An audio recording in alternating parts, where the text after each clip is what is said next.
So ayun guys, so ito na, ipapakita ko na sa inyo yung kinabit nating clutch cable. Etong ano natin, nilagay natin, may spring, ayan no. Kasi kapag ito yung nakapatong dyan, sisirain nyo to. Ito yung nagiging problema ng mga DUC 200 user natin. Ito na part, ito, yan.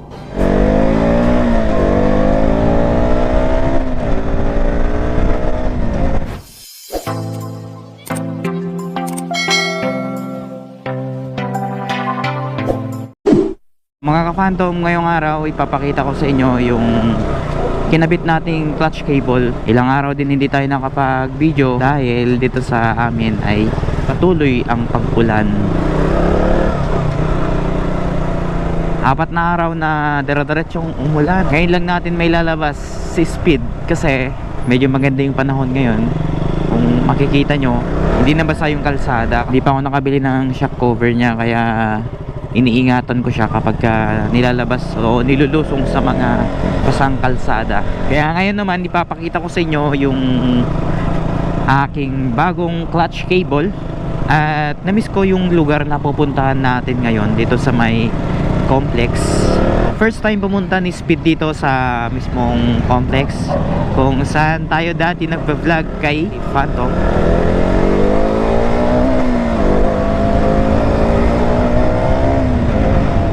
Eto yung lugar kung saan dito tayo laging namamasyal kapag nag-video tayo. So dito tayo mag-vlog ngayong araw. So yun guys, so ito na, ipapakita ko na sa inyo yung kinabit nating clutch cable. So meron naman akong video nito, kaso ano lang siya, clips lang. So hindi siya yung vlog talaga na video. So ngayon ipapakita ko na lang sa inyo kung paano ko nga ba ginawa yung paglalagay ng clutch cable.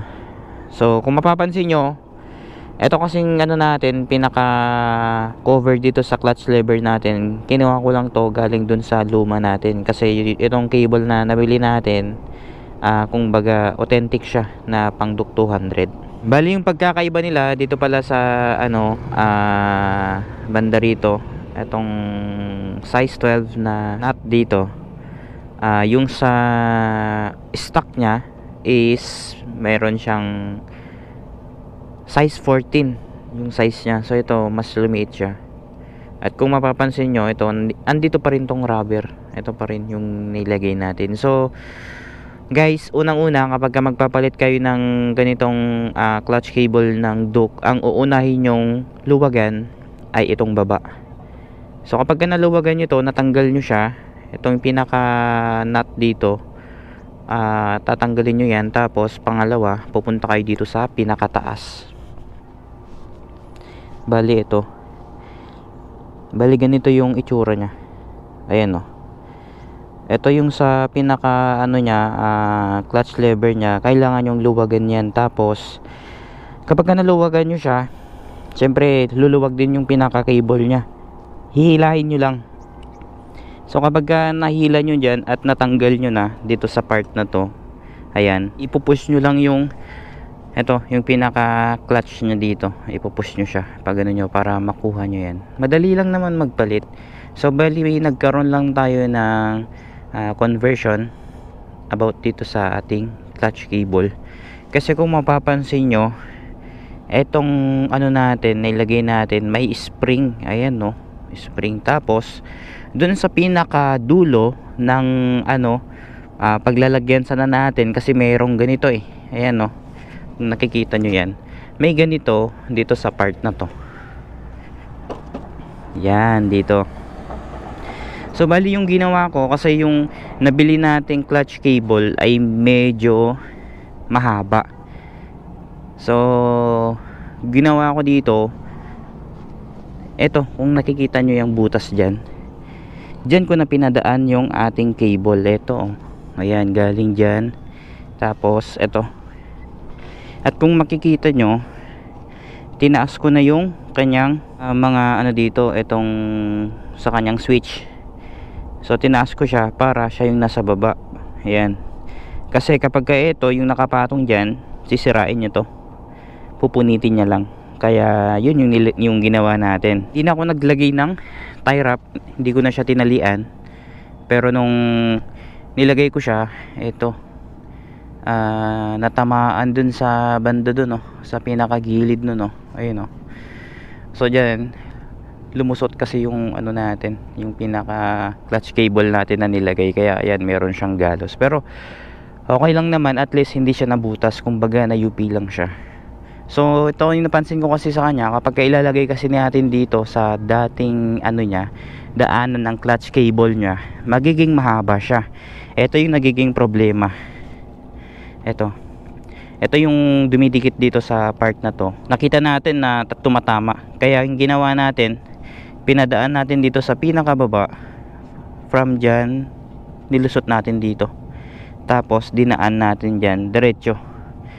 Ayan, kaya ganyan yung naging conversion natin. So as of now, okay naman siya, malambot, tsaka yun nga, hindi nagbabago yung play nya. Papakita ko sa inyo kung paano. So di ba kapag ni right natin, ayun yung play nya pa rin, may play pa rin siya 0.5, tapos sa gitna 0.5 pa rin siya, sa gilid ayan 0.5 pa rin siya. Ayan, tsaka makikita mo naman, ayun sa baba, kung humihila siya. So okay siya. Ayan, kaya kapag bibili kayo ng ganito na clutch cable, pwede siguro yung diretso na lang yung kukunin nyo, yung diretsong pag gano'n, wala siyang palikong ganito. Kasi ito kasi kapag nilagay mo siya, gumagalaw siya. Pero normal lang naman, at least smooth na siya. Ayan, then kapag nilagay nyo siya, maglagay kayo ng oil muna para mas smooth yung pagka-clutch nyo sa kanya. Kasi itong pinaka clutch cable natin, kapag bibilin mo siya, meron siyang konting oil, kaso hindi siya ganoon ka smooth pag tumagal siya. Kasi syempre kapag nabasa sa ulan, kapag naglinis ka, ngayon nalagyan ng tubig yan, madali lang siyang kakalawangin. Yun yung isang nagiging reason kung bakit tumitigas yung clutch nyo kapag katagalan. Kaya mas smooth na yung ating pagkakambyo sa kanya. At meron akong isang Phoenix na issue sa kanya regarding dito sa kanyang tie rod. Kasi ito yung nagiging problema ng mga Duke 200 user natin. Ito na part, ito, yan. So dati kasi ito natatanggal siya. So ang ginawa ko, tinanggal ko yan. Yung pinakaloob niyan, meron siyang pinaka-clip na maliit na parang alambre siya. Pero ang ginawa natin doon, para hindi na natin palitan to, kasi tumingin din ako sa Shopee kung magkano yung ganitong tie rod. So nagkakalaga siya ng 1,000 plus. So instead na bibili tayo ng 1,000 plus, ang ginawa ko, nag-modify tayo ng spring. Yun yung nilagay natin sa kanya. So tinanggal natin yung pinakamaliit na parang alambre yun, yung nailagay dito sa pinakaloob niya. Alam ng mga na yan, ng mga KTM user siguro, ganun na din yung ginawa nila. Kasi yun yung nakita ko dito na problema, naging manipis na siya siguro sa kakagamit. Ayan, kakagamit, madali siyang lumuwag. Kaya yun, kapag naglilinis kayo, pansin nyo dito na part talaga natatanggal yan. Kaya ngayon ito matigas na siya. So, wala nang naging problema dito. Ito na lang siguro yung i-fix natin sa ngayon. Pero okay pa naman. Tsaka nagmo-moist lang naman yung niya, yung pinaka stator niya, at normal lang naman yan. Kapag medyo malakas na siguro yung tagas niya dyan, doon na natin papalitan. Tanggal ko yung dalawang clip dyan sa gilid kapag lagi kasing nakapitpit yung clip, yung niya dyan, yung tie wrap niya. Yun yung kasi yung cause kaya parang umaangat dyan sa gilid-gilid niya. Kaya yung ginawa ko, tinanggal ko na lang para yan, mas okay, mas swabe kapag ginamit nyo siya. In order pala nating top box sa kanya, on the way na, at ikakabit natin yun. Bali yung nakita nating bracket ay yung na-mount dito sa baba, dito na part dyan, and dito na part, yan, ayan, saktong sakto dito. Then yung top box na ilalagay natin, yun yung duhan na hard plastic. syempre para mapangalagaan natin yung ating shock. At ngayong araw sana mag inquire sana tayo ng kanyang shock cover, kaso may kamahalan kaya ang gagawin natin, pupunta tayo sa upholstery para mag-inquire kung magkano nga ba yung pagpapagawa ng shock cover, kasi balak ko pati dito sa harapan lalagyan ko din siya kahit mga half lang para mapangalagaan natin yung mga oil seal natin. Ayos na ayos. Yun nga lang, yung ating motor sa ngayon hindi ganun kalinis, kasi eto makikita nyo, galing kasi sa biyahe to. Biniyahe natin nung last week galing Gataran, kaya ganyan. Pero next week uuwi naman kami, kaya ililinisan natin siya. Yan yung update sa ating clutch cable, di ba? Try naman natin gamitin yung ating clutch cable kung smooth nga ba, para at least makita nyo din yung na-install natin.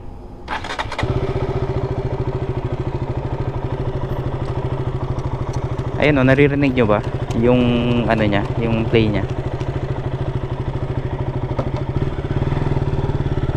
Mas smooth na kasi yung ano nya, mas smooth na kasi yung pagka-clutch natin sa kanya. Ayan o, try natin iikot.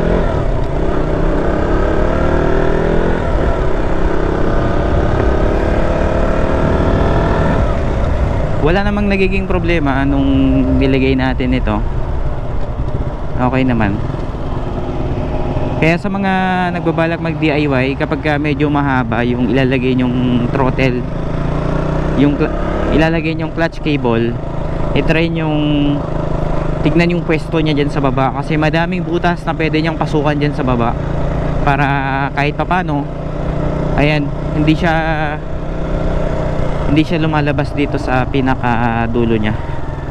Kasi kapag ganun kasi ang pangit tignan, kapag ang laki-laki dito ng cable mo, tapos sa pinaka baba kapag iniikot mo siya nahihila. So ito hindi na siya nahihila.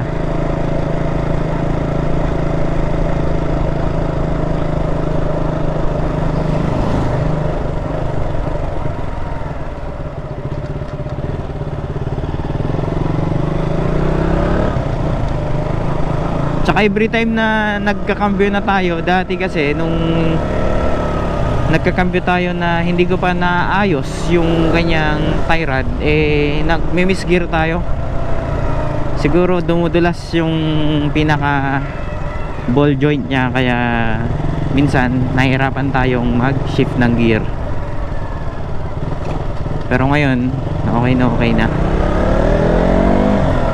Ayan, kahit mag full clutch tayo, biglain natin yung full clutch, wala tayong mararamdaman na parang magaspang sa pagka-clutch natin. Smooth na smooth siya.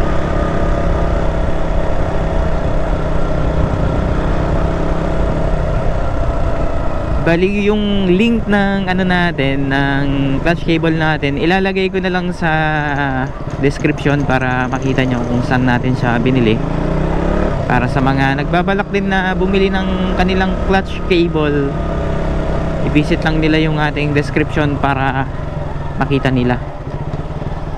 Ito kasi ano siya, nasa 400 pesos kasama na pati yung shipping fee. Pero kapag in-add to cart mo siya, nasa 300 something yung presyo niya. So depende sa sa lugar nyo kung taga saan kayo.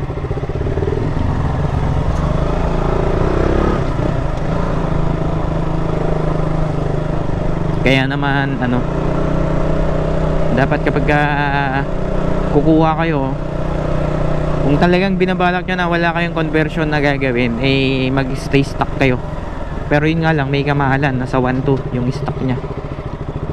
Hindi din natin kaya yung ganong presyo sa ngayon, kasi budget meal muna yung bibili natin.